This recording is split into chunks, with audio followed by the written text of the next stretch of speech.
today I'm really happy to be talking to the name behind one of the great restaurants we have in Warkworth from Aldo's. Is Aldo, how are you doing? I'm very good, Brent. How are you? Very good, thank you. Now, of course, a beautiful Italian cuisine right here in the heart of Warkworth. Can you tell me a little bit about your career? I mean, you've lived in Warkworth for a while, haven't you? Yes, so we've been living here in Warkworth for over 25 years, and I've always worked down in Auckland. But then recently, just over a year ago now, Susan, my wife, saw that Subway closed down here in Warkworth, and then she pushed me in the door with a tape measure and the landlord, and said, "Don't come out till you have a look." That sounds pretty good. Now, you've had a lot of, I understand you've had quite a few different jobs cooking around the world in your lifetime. Yes, I have. Yes, my parents, obviously, it's in our my parents and her grandparents and their parents. My relatives have got albergos, restaurants and hotels in Italy. And my father's a chef and baker. My mother's a pastry chef, specialises in continental cakes. My sister, she was the first manageress that started up Iceberg Restaurant on Bondi Beach in Sydney. Oh, really? My brother's the executive chef in hotels and big motels. And I started my apprenticeship on Norfolk Island when I was a young lad. Oh, really? So tell me some of the other places. Someone told me that you'd worked for Buckingham Palace. Is that correct? Yes, I was. After I'd finished working in North Queensland, I was at Dunk Island. I was sous chef at Dunk Island Resort, and then I was executive chef at Badara Island, which is a private resort for Princess Ferguson. Right. And that was my point. And then also by appointment to Her Majesty, I was working at Covent Garden, and I used to do the Royal Box for London Opera House for the Royals. Yeah. And first course for Buckingham Palace. Yes. So, I mean, what's it like? There must be a heap of pressure when you're cooking for the royal family, right?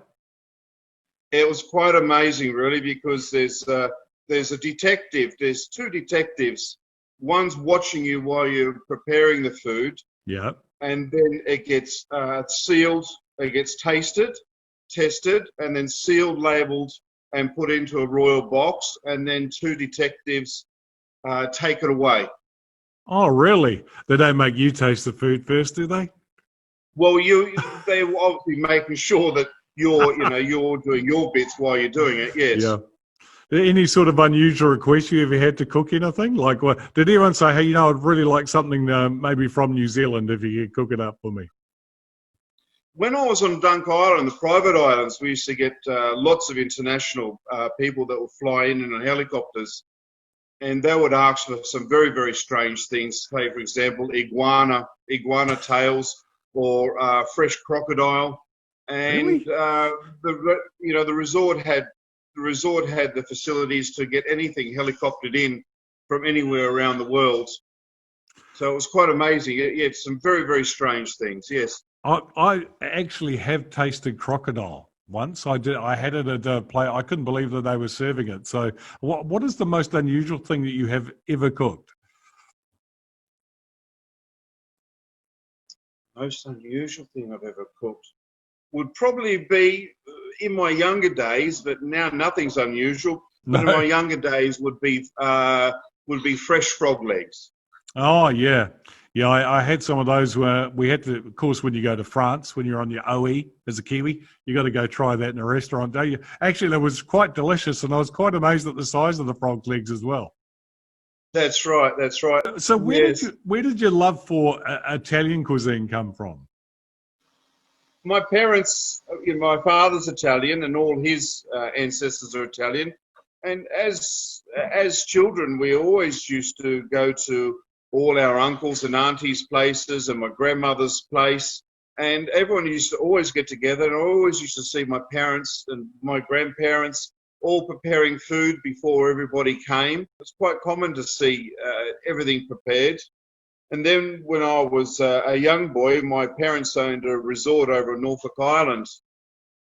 And I wasn't in the trade at this stage yet. And then there was a big fight in the kitchen, and the head chef, the executive chef, the Italian chef, was screaming and shouting and threw a pan, the old big metal pans at the sous chef as he's running out the door.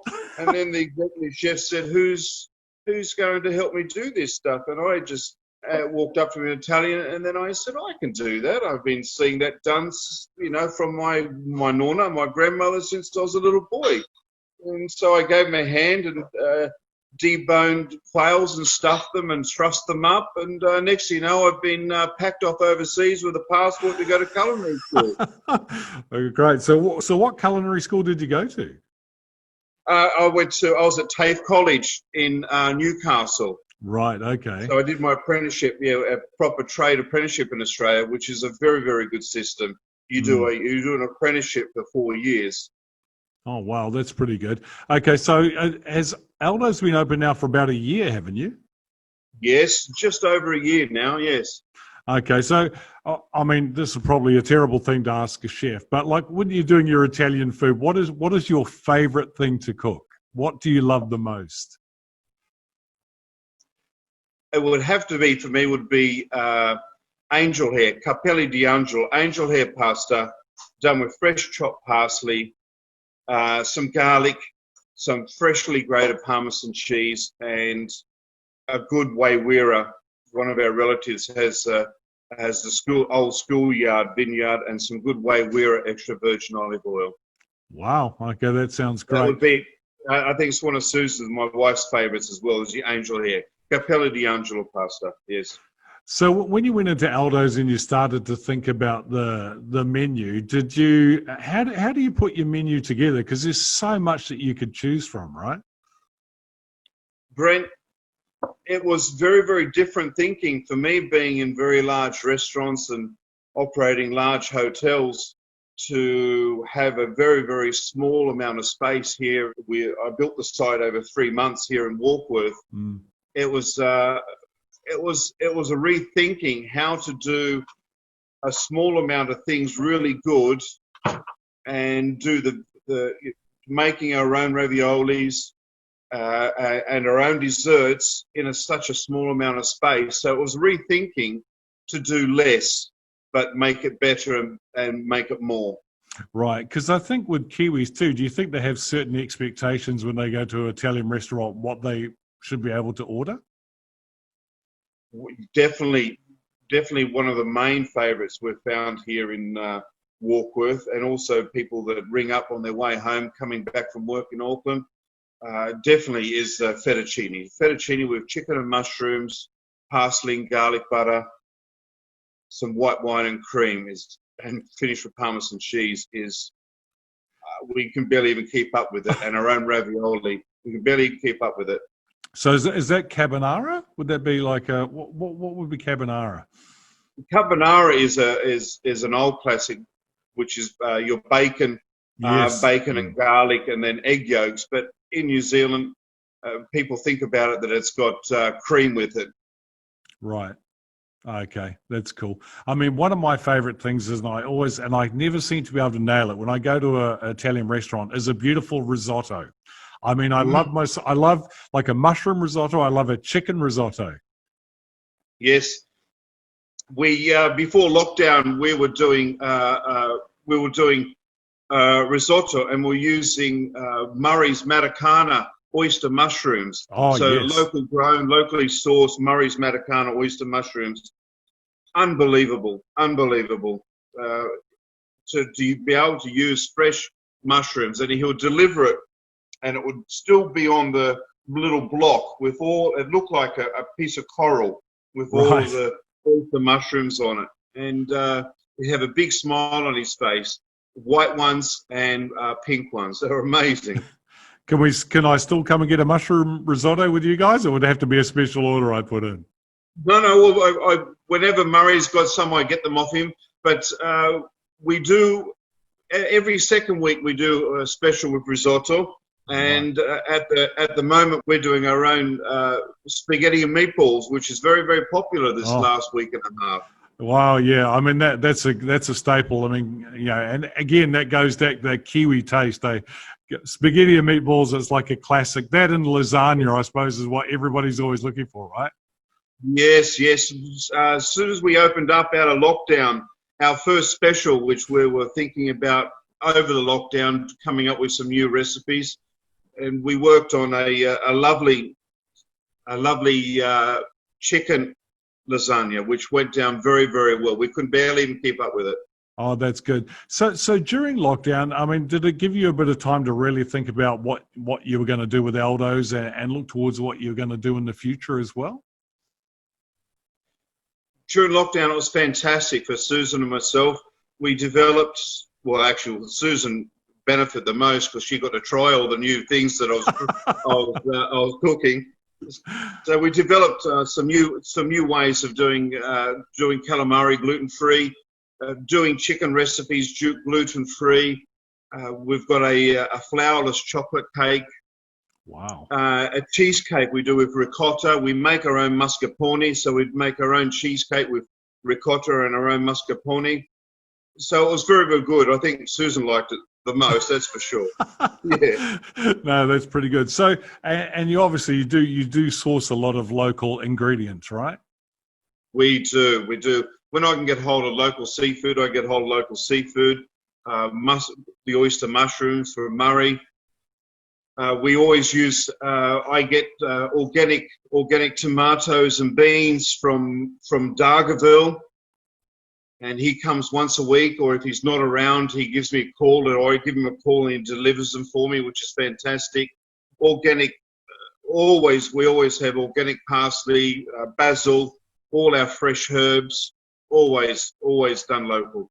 Oh, that is good. I mean, and you're catering like with the gluten free. There's a whole lot of different dietary requirements, and it's just so good that you're adjusting your menu to give these options because it's really important, isn't it? When people come in, that they know that they can do that rather than going, well, this is what you get and this is it.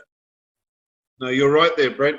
When people call up to make a booking, it happens very, very regularly, and they say we have a celiac. We had a group the other night, and one person was a celiac, so they don't feel intimidated to come and talk to me about what they can have and what they feel comfortable with having. And we have separate utensils. We have gluten-free pasta as well. So everything we can cater for them, and lots of Italian food is basically, besides normal pasta, lots of Italian food, as you know, is just your vegetables and your tomato sauce. There's no flour in it anyway, so it works out very well for people. Yeah, and that's great. And the good thing is that I'm sure that it still has all that great Italian flavor. And so when you are cooking everything, are you always thinking back to those classic recipes that you grew up with, adding little things here and there that are different from what would be done traditionally, or do you try to stick to the traditional way of putting it together? Brett, I'm finding people like to have their food a lot simpler than when I trained when I was a young boy, where it was very, very heavy sauces. These days, for example, for a spaghetti Napoli, tomato, basil, garlic, extra virgin olive oil, Parmesan cheese. It seems to be the lighter and the less amount of ingredients. People are really enjoying that. Yeah, you're still getting the same flavor, really. You don't. Yes, Sometimes you can overcomplicate a dish, can't you? yes, by overcooking. The best thing is to cook things as less as possible. Yeah. Oh, well, that is brilliant. Well, okay. Now people need to come and see you. So, what is the best way to book into Aldo's? What's the best way to do that? We don't have an answering machine, so we answer the phone. We're here. We're doing lunches Tuesdays, Wednesdays, Thursday, Fridays, and we do dinners Tuesday, Wednesday, Thursday, Friday, and Saturday dinners. Mm-hmm. We're here from 12 o'clock to answer the phone, and we take bookings. And while we're here, there's lots of people who are making requests for example, we do large tiramisus for bookings, and people bring in their giant big glass bowls, and we make it up for them. They come and collect it so they can take it home, which is everyone's very, very happy about that.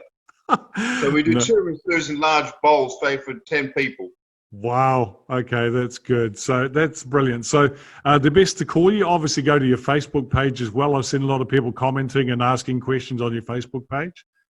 That's right. Facebook, follow us on Instagram, and our phone number is 092833 and we're here Tuesday to Saturday. That is absolutely brilliant. Well, Aldo, thank you so much for talking with me today. I really appreciate it. And I'll see you very soon for a chicken risotto. Okay, and thank you very much for One Warkworth. It's fantastic that Warkworth is coming out of all of this. Yeah. And Murray Chapman is leading the way for, Warkworth standing out, and obviously being such a fantastic area here with all our vineyards, all our wines. We use Matakana Estate, Takatu Estate for their rosé. So where Warkworth is coming ahead. It is. It's really good. I was out, I caught up with Murray last night. He's a good man. And I can tell you he very much loves dining at your restaurant, Aldo. Oh, that's lovely. That's very good. Thank you, Brent.